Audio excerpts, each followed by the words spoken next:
This video shows how to set up number 781 pixel matrix 1012 DMX controlled pixels. So to set this matrix up, we need to configure the output configuration on our AlphaPix 16. Now, this configuration uses, as shown here, individual outputs. Now, shown in this diagram, we're actually working from the right to the left, shown from the back of the unit. When flipping over the unit and viewing it from the front, your pixels are going to start on the left, not on the right. So what we have here is output 1. We have this green line, and it actually goes over to the first pixel. The second output is not actually data. It's only there for power injection.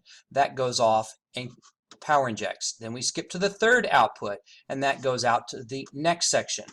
Each of these sections are comprised of 6 columns of 22 pixels vertically. So there are, in this particular case right here, there are 1, 2, 3, 4, 5, 6. This goes 22 pixels up, around, and zigzags back and forth.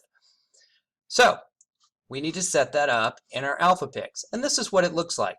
You can see that we have output 1, 3, 5, 7, and so on, and it goes from 1, 2, 3, and we use universes 1 through 8. So this means that each subsection of 22 by 6 pixels is 132 total pixels. And we're going to start those off at DMX start channel 1 for each one of those outputs. Now, once we have that configuration completed, we go to our setup for xLights. We're going to go ahead and we're just going to delete all this data. So we are going to be setting up 396 pixels. So we're going to delete everything. We're going to say add E131. We're going to say unicast. We're going to put in the address. And this might be different for your particular device. We're going to say 8 universes. And we're going to say 396 DMX channels. So one of those universes is actually going to have less, and we're going to go back in and modify it after it's created. This is just a quick way to create that. So again, we have universes 1, we have as a start, then we have 8 total universes, each has 396 DMX channels. Now how did again we arrive at 396? Because what we have here is 22 times 6, that's 132 pixels. 132 times 3 DMX channels, that's RGB, is 396. So again, we're going to go back to xLights here, 396, click OK. Now the last one, the last output here, I should say, is not actually 396. So if we go back to our configuration, we see that the configuration is 88 pixels, or 264 DMX channels. So let's go ahead and do that.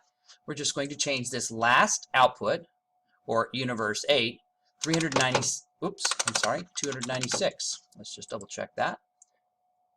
So we have 88 pixels, which is 264. My mistake.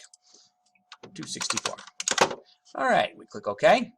We're all good. So now you can see that we have for E131 unicast to 0.50, and we have 8 consecutive universes, 7 of which have 396 DMX channels and 1 has 264. And you can see that the xLights mapping is contiguous through that entire length.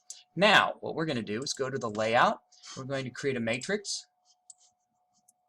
So I'm just going to click on the matrix icon. I'm going to go up here and we're going to say these are vertical because we're actually going from the bottom to the top and bottom to the top. Now, how many strings do we have? We have 46. So if we go back over here, we see that we have 46 horizontal strings, verti 20 pixels tall. So we took 46, and each string, technically, I know that this doesn't seem maybe that a string, because it's one contiguous 6 length strings, but for this representation, that is correct. So we have bottom left, that means this is the pixel right here. So we have, again, 46 strings across over here and 22 pixels high. And our start channel is 1. Now that start channel is because, in this particular case, we can see that we started at 1. Now if you've got a custom sequence or installation, you've already have existing xLights channels, you may need to start that at the number that's appropriate for you. This is assuming that you have nothing else set up. So we go back here, everything is set up, and then you can go ahead and start sequencing your device right here. That's how you set up 781 in xLights.